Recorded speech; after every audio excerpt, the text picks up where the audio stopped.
Excuse me sir, আপনি নিশ্চয়ই বাংলাদেশ থেকে এসেছেন? হ্যাঁ, বাংলাদেশি। আমি কি আপনার সাথে একটু কথা বলতে পারি? হ্যাঁ, বলো। স্যার, আমার নাম আসিফ আলমগীর।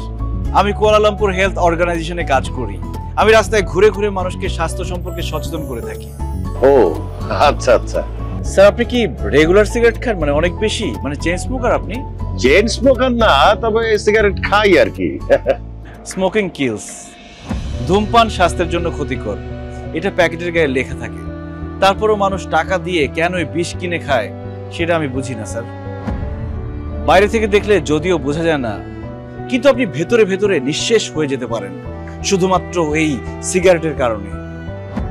বিশ্ব জুড়ে বহু মৃত্যুর কারণ হচ্ছে এই সিগারেট। এটি মানুষকে বয়সের আগে ধীরে ধীরে মৃত্যুর দিকে টেনে নিয়ে যায়।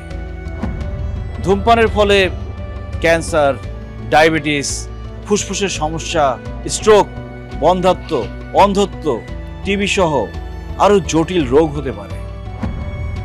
এছাড়াও ধূমপানের ফলে হার্ট অকেজো হয়ে যায়, দাঁতের মাড়ি নষ্ট হয়ে যায়, পেটে বিভিন্ন ধরনের অসুখ বিসুখ দেখা দেয়।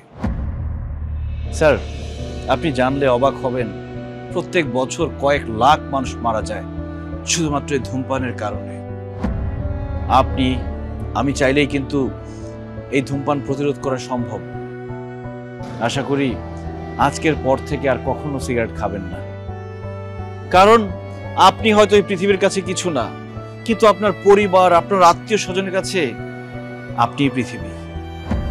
তাই ধূমপান করে অকালে নিজেকে শেষ করে দিয়ে আপনার পরিবারের মানুষকে বিপদে ফেলবেন না স্যার। প্লিজ, আপনাদের দুজনের কাছে রিকোয়েস্ট, আজকে থেকে সিগারেট খাওয়াটা ছেড়ে দিন। ভাই, বাইরে আপনার কথা শুনে আমার চোখ দিয়ে পানি পড়ছে রে ভাই।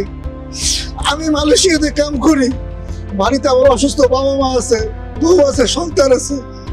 আমি যদি ধূমপান করতে করতে যদি এটা বড় ধরনের রোগ হয়ে আমি মারা যাই, তাহলে আমার অসুস্থ বাবা মা, সন্তান, বউরে কে দেখবো?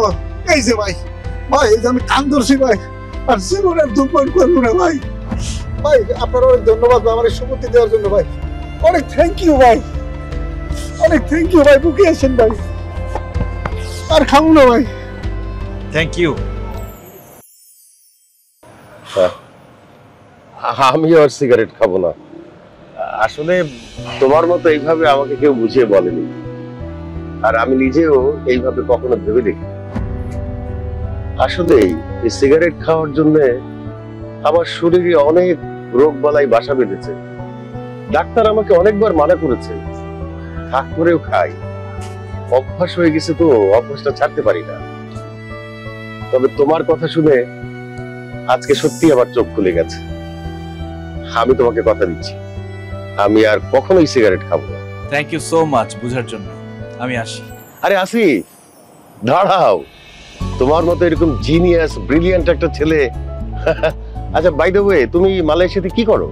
স্যার, পড়াশোনা করছি, তবে একটা পার্ট টাইম জব খুঁজছি। বাবা মা গরিব তো, বাড়ি থেকে টাকা পাঠাতে পারেন না। একটা পার্ট টাইম জব পেলে লেখাপড়াটা ঠিক মতো চালাতে পারতাম, নয়তো লেখাপড়াটা কন্টিনিউ করা খুব কষ্ট হয়ে যাচ্ছে। জব লাগবে তোমার? কোনো ব্যাপারই না। তোমাকে আমার খুব ভালো লেগেছে, বিশেষ করে তোমার কথাগুলো। এক কাজ করো, এই যে আমার কার্ডটা রাখো, তুমি আমার সঙ্গে দেখা করো, ঠিক আছে? তোমার জব হয়ে যাবে। Thank you sir. আসি, good night. Good night. Be blessed.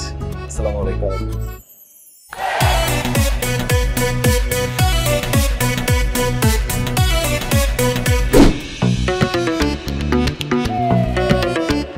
Riya, চলো টুইন টাওয়ার থেকে ঘুরে আসি। আমি আপনার সাথে কেন যাব? আপনি যান এখান থেকে। এত করে বলতেছে, যাও না, ঘুরে আয়।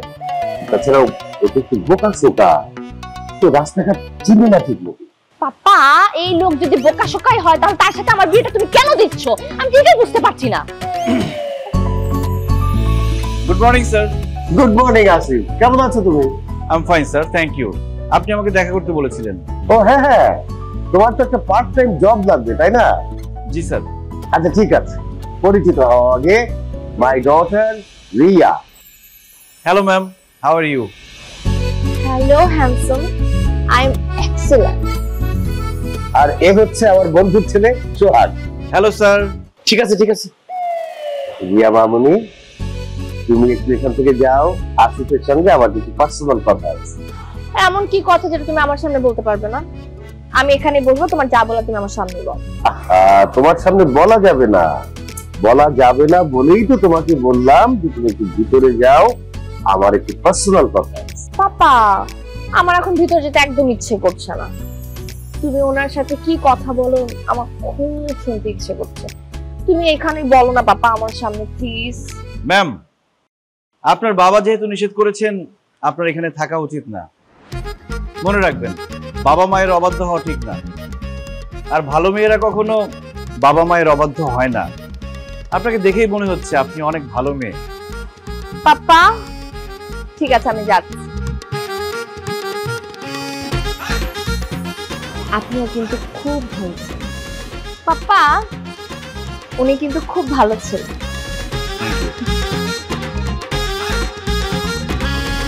স্যার, এখন বলুন আমার জবের কি অবস্থা? আমি কি জবটা পাচ্ছি?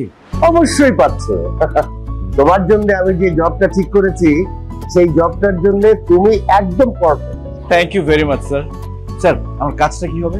শোনো, আমার মেয়ে রিয়ার সঙ্গে সোহাগের বিয়ে ঠিক করেছে, কিন্তু রিয়া সোহাগকে পছন্দই করছে না এবং ওকে বিয়েও করতে চাচ্ছে না। স্যার, সেটা তো বুঝতেই পারছি, কিন্তু আমার কাজটা কি হবে?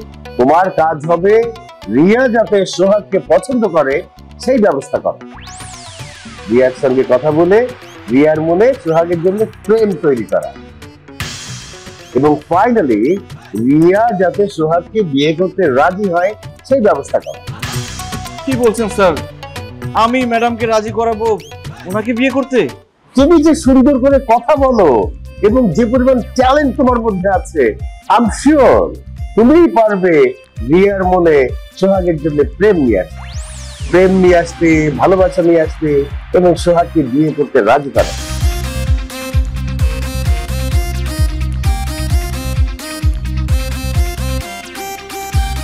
কি হলো, চুপ করে দাঁড়িয়ে আছো কেন? পারবে না তুমি? জি স্যার, অবশ্যই পারবো, কেন পারবো না, অবশ্যই পারবো।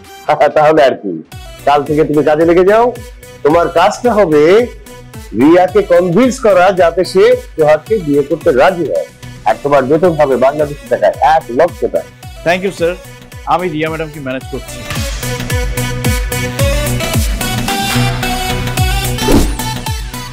কি ব্যাপার, তুমি কোনো কথা বলতেছো না কেন?